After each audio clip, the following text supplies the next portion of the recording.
বিসমিল্লাহির রহমানির রহিম। সরকারি বঙ্গবন্ধু মহিলা কলেজের পক্ষ থেকে একাদশ শ্রেণীর ছাত্রীদের শুভেচ্ছা ও স্বাগতম। আজকে তোমাদের প্রথম অধ্যায়ের রোবোটিক্স থেকে ক্লাস নেওয়া হবে।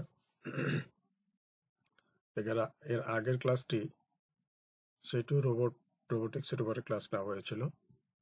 তো রোবোটিক চ্যাপ্টারটা আমরা যদি শ্রেণীকক্ষে থাকতে পারতাম, আলোচনা করে আর সুন্দর করে আমরা ভালো করে আমরা নিজেরা বুঝতে পারতাম, যেহেতু আমরা যদি সবাই উপস্থিত থাকতাম ক্লাসে। তো যেহেতু অনলাইনে দেওয়া হচ্ছে, তাই একটা ক্লাসে কমপ্লিট করে যায়নি, তো আরো কিছু ব্যাপার বাকি আছে বিধায় সেকেন্ড রোবোটিক্স এর উপরে আরেকটা ক্লাস নিতে হচ্ছে। তো আজকের ক্লাস রোবোটিক্স এর দ্বিতীয় ক্লাস।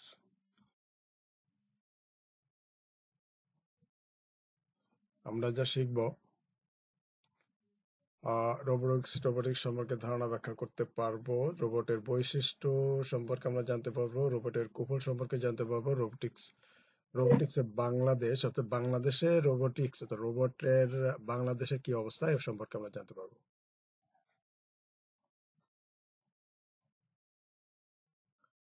রোবোটিক শব্দটি এসেছে রোবট শব্দ হতে, যা প্রবর্তিত হয় চেক লেখক ও নাট্যকার কারেল কাপেক এর একটি নাটক হতে, যেটি 1920 সালে প্রকাশিত হয়।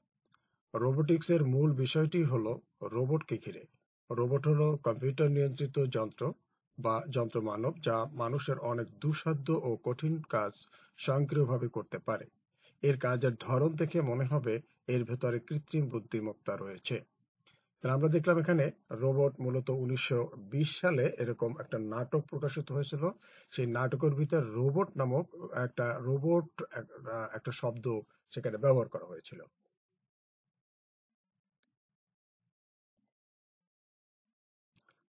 রোবট শব্দটি মূলত এসেছে স্লাভিক শব্দ রোবোটা হতে, যার অর্থ হলো শ্রমিক।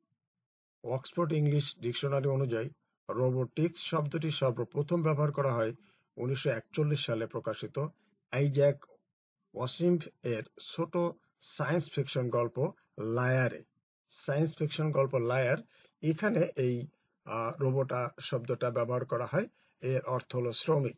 এখান থেকেই রোবট শব্দটি এসছে এবং এখান থেকেই রোবটের মানে অর্থ করা হয়েছে কি, এটাও যন্ত্র শ্রমিক অর্থাৎ যন্ত্র মানব, মানুষের বিকল্প হিসেবে কাজ করে সেই হিসাবে। যাই হোক, রোবোটিক্স কাকে বলে এটা সম্পর্কে গত ক্লাসেও এখানে এই দুটো সংজ্ঞা ছিল, সে দুটো আবারও তোমাদের দেওয়া হয়েছে। যেহেতু রোবট কবে শব্দটি কবে প্রবর্তিত হয়েছে, রোবট কথাটা কোত্থেকে এসছে এই সম্পর্কে আজকে একটু বলা হয়েছে, এই জন্য সে রোবোটিক্স কি এবং রোবট কি যে সংজ্ঞা দুটো গত ক্লাসেও দেওয়া হয়েছিল সে দুটো দেওয়া হয়েছে তোমাদের পড়ার সুবিধার্থে। টেকনোলজির যে শাখায় রোবটের নকশা, গঠন ও কাজ সম্পর্কে আলোচনা করা হয় সেই শাখাকে রোবোটিক্স বলা হয়। আর রোবট কি? কম্পিউটার নিয়ন্ত্রিত যে মেশিন মানুষের মতো কাজ করতে পারে তাকে বলা হয় রোবট। এটা আমরা গত ক্লাস আলোচনা করছি, এটা নিয়ে আর আজকে কথা বলছি না, আমরা সামনে যাই। আমরা তাহলে রোবোটিক্স সম্পর্কে জেনেছি। আজকে মূলত আমরা এই ক্লাসটা নিচ্ছি এই জন্য যে আমাদের বাংলাদেশের রোবটের কি অবস্থা, সারা দুনিয়ায় বিভিন্ন উন্নত বিশ্ব তারা রোবট তৈরি করছে, আমরা কি কিছু পারছি কি পারছি না সেই সম্পর্কে তোমাদের ধারণা দেওয়ার জন্য। আমরা এবার দেখি ঢাকায় রেস্টুরেন্টে একটা রোবট কাজ করছে, অর্থাৎ ঢাকার রেস্টুরেন্টে একটি রোবট আনা হয়েছে, একটা না দুইটা রোবট আনা হয়েছিল, অর্থাৎ একটি মেয়ে এবং একটা ছেলে কিনে আনা হয়েছিল, যেটা হোটেলে সেখানে বয়ের কাজ করছে। যেটা আনার কারণে সেখানে অনেক মানুষ ভিড় হয়ে গেছে, অর্থাৎ সেখানে কি বলে চা খাওয়ার জন্য বা নাস্তা করার জন্য আমাদের বাংলাদেশি ছেলেমেয়েরা বা ছোট ছোট বাচ্চারা সবাই সেখানে ভিড় জমেছে। চলো সেই ভিডিওটা আমরা একটু দেখি অবস্থাটা কি। আর এই রোবট যদি ভবিষ্যতে আসলে আমাদের সব জায়গায় ছড়িয়ে যায় তাহলে আমাদের কি অবস্থা হবে, আমাদের কেমন লাগবে, কেমন দেখবো সেটা সম্পর্কে আমরা একটু দেখি।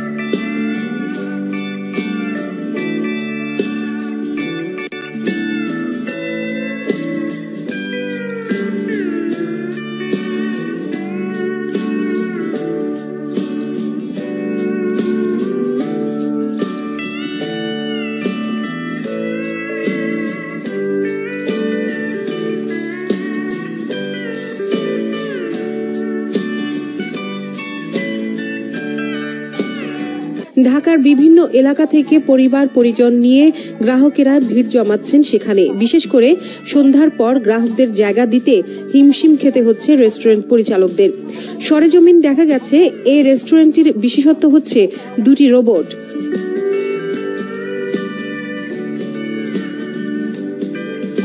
অন্য ওয়েটারদের পাশাপাশি তারাও গ্রাহকদের আপ্যায়ন করছে। অর্ডার নেওয়া এবং খাবার সঠিক মতো সরবরাহ করতে পারবে এরা মানুষের চেয়েও দ্রুত গতিতে।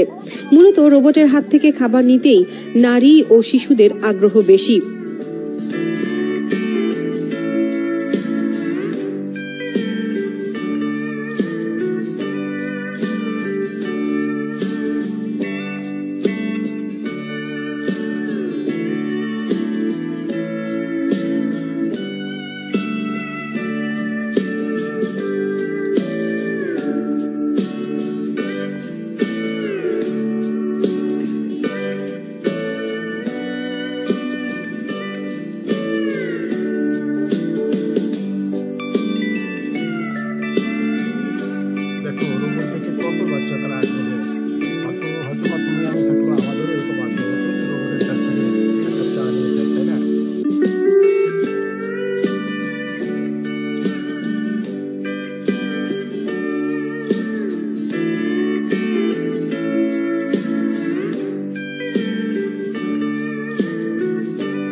বিশেষ করে শিশুদের মধ্যে এই রোবট দারুণ কৌতূহল সৃষ্টি করেছে।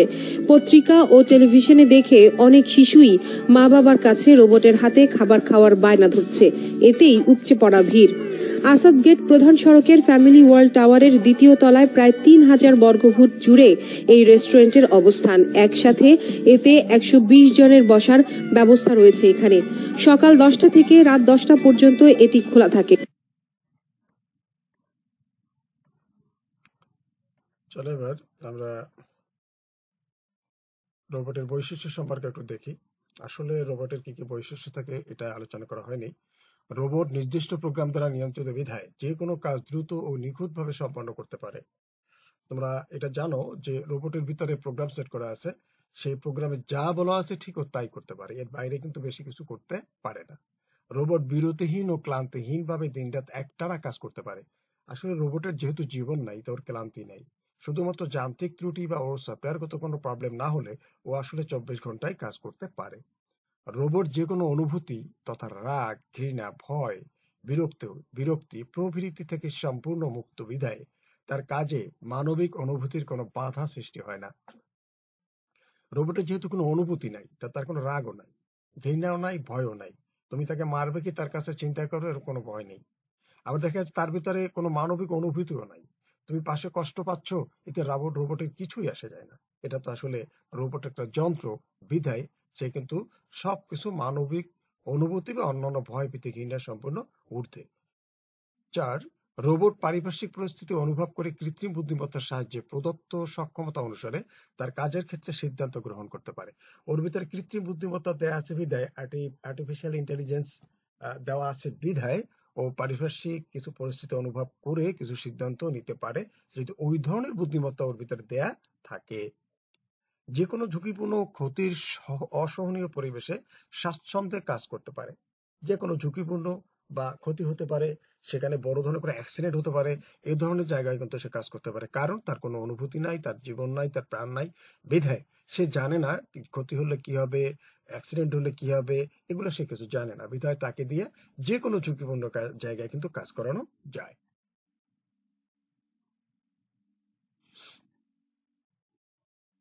বাংলাদেশে আসলে রোবটের অবস্থানটা কি? এখন আমরা তো প্রযুক্তির দিক থেকে আল্লাহর রহমতে আমরা অনেক এগিয়ে গিয়েছি, সেই হিসাবে আমরা একটু দেখি। রোবোটিক্সের ভূমিকা বাংলাদেশের পদচারণা সাম্প্রতিককালে হলেও ইতিমধ্যে দেশের জন্য তরুণ প্রজন্মে বিপুল সম্মানে বয়ে এনেছে। ২০১০ সাল থেকে নাসার এক্সপ্লোরেশন সিস্টেমের উদ্যোগে লুনার এক্সপ্লোরেশন নামে এক বার্ষিক প্রতিযোগিতা শুরু হয়, যার নাম দেওয়া হয় লুনা রোবোটিক্স মাইনিং কম্পিটিশন। দ্বিতীয় বছরের আয়োজনেই অর্থাৎ 2011 সালে বাংলাদেশ থেকে অংশ নেয় একটি টিম, ব্র্যাক বিশ্ববিদ্যালয় চন্দ্রবোট।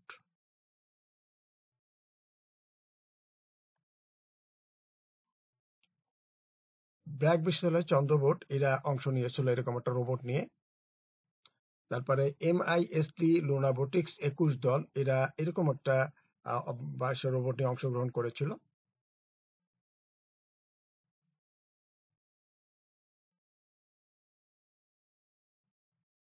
পরের বছর 2012 সালে তৃতীয় বার্ষিক লুনাবোটিক্স কম্পিটিশনে বাংলাদেশ থেকে 3টি টিম অংশ নেয়।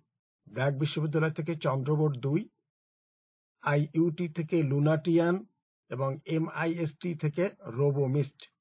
সেবার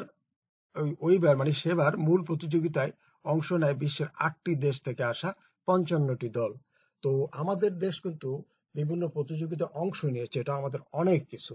তো আমরা যেহেতু চেষ্টা করছি, আমাদের ছেলেরা চেষ্টা করছে, মেয়েরা চেষ্টা করছে, ভবিষ্যতে ইনশাআল্লাহ আমাদের দেশে অনেক উন্নত মানের রোবট তৈরি হবে।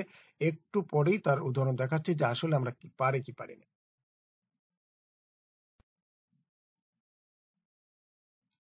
দেখো, এবার দেখবো একটা রোবট, যে রোবটটি বাংলায় কথা বলে, যার নাম দেওয়া হয়েছে লি।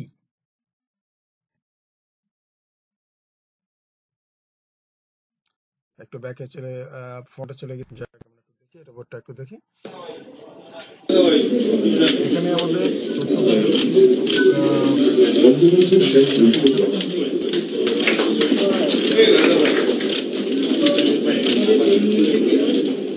আমাদের প্রধানমন্ত্রীকে বাংলাদেশের প্রধানমন্ত্রী বলেন জননেত্রী শেখ হাসিনা। আমাদের দেশের ছেলেরা বানায় না, আমাদের দেশের ছেলেরা করছে। আগামী 14 থেকে 16 ঢাকার বঙ্গবন্ধু আন্তর্জাতিক সম্মেলন কেন্দ্রে অনুষ্ঠিত হবে regular device and nutrition expo. আপনারা জেনে আনন্দিত হবেন যে এবার আমাদের এক্সপোর মুক্তি মেড ইন বাংলাদেশ। আপনারা সবাই আমন্ত্রিত।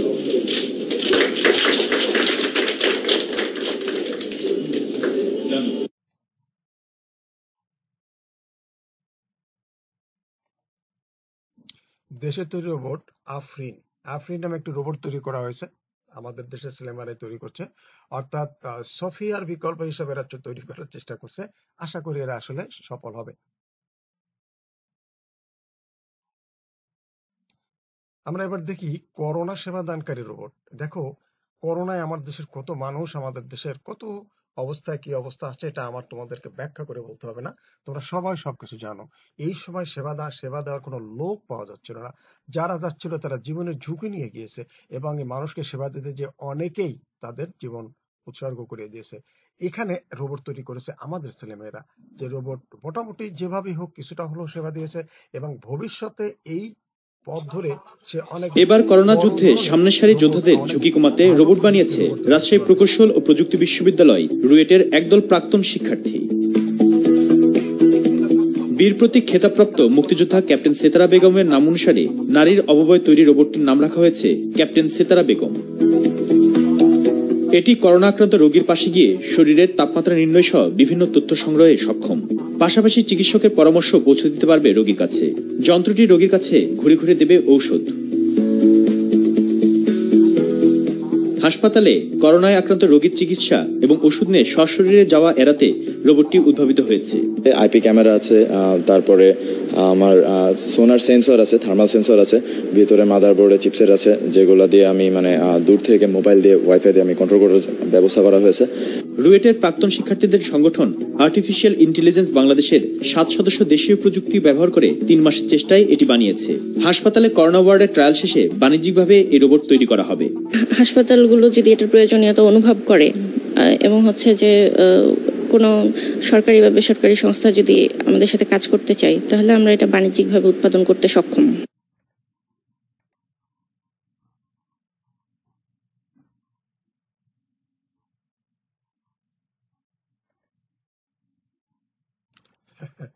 দেখি এবার আমরা আর একটা ভিডিও দেখে আজকে শেষ করব। এখন তোমরা বুঝতে পারলে যে আমাদের দেশের ছেলেমেয়েরা কি পারে না। তারা অলরেডি সোফিয়ার বিকল্প বানানোর চেষ্টা করছে। সবচেয়ে বড় কথা হলো যে তারা এই করোনা কালীন সময় মানুষকে সেবা দেওয়ার জন্য সেই রোবট তৈরি করেছে। তো এটা আরো প্রযুক্তি ডেভেলপ করে আমার দেশের এই এই রোবটই একসময় বিদেশে যাবে। এই রোবট বিক্রি করে বাংলাদেশের অর্থ আয় হবে, বাংলাদেশ আয় করবে, এইটাই আমরা আশা করব এবং তোমরাও সেভাবে চেষ্টা করবে। আমার কিছুদিন আগে আমাদের দেশে একটা রোবট এসেছিল যেটার নাম ছিল সোফিয়া, তোমরা জানো। এই সোফিয়া সরাসরি মাননীয় প্রধানমন্ত্রীর সাথে কথা বলেছিল, সেটা আমরা একটু দেখবো। মাননীয় প্রধানমন্ত্রীর সাথে মজা করলো সোফিয়া। রোবট সোফিয়া সম্পর্কে একটু বলি। হংকং ভিত্তিক প্রতিষ্ঠান হ্যানসন রোবোটিক্স মানবাকৃতির সামাজিক যোগাযোগে সক্ষম সোফিয়া রোবটটি তৈরি করে।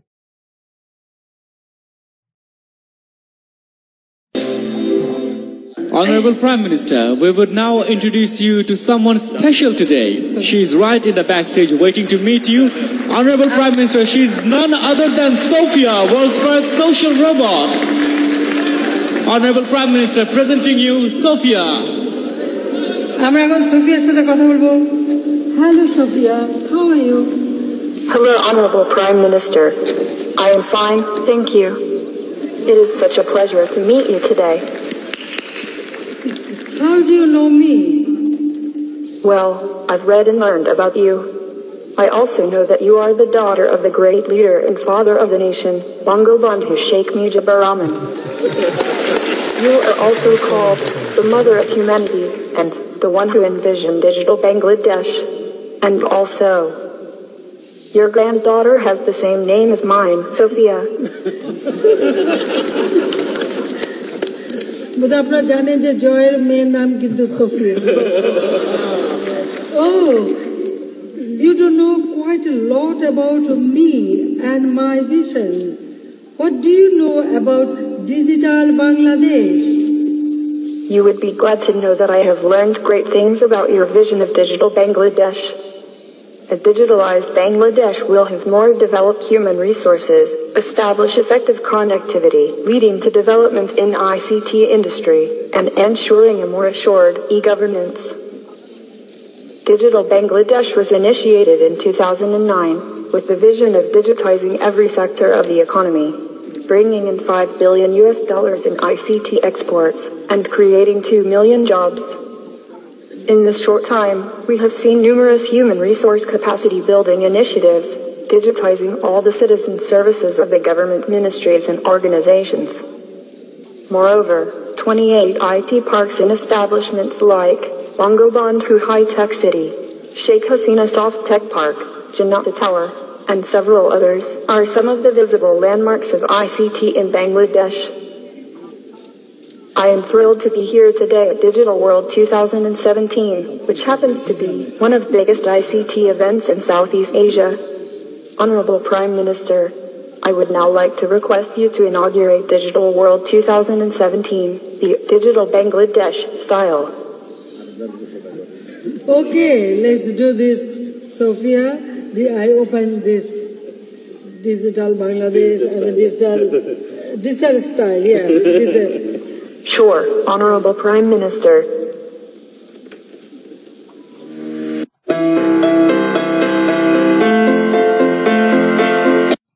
তো আমরা আজকে বেশ কয়েকটা ভিডিও দেখলাম তোমাদের সাথে নিয়ে, আর রোবট সম্পর্কে কথাও বললাম।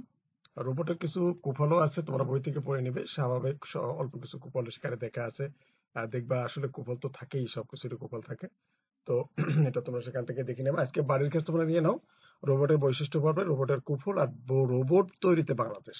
এটা একটু বই খুঁজে রোবট আসলে বাংলাদেশে কোথায় কিভাবে কি কি রোবট তৈরি করা হয়েছে, কবে কবে থেকে চেষ্টা করা হয়েছে, একটু বই খুঁজে নিও।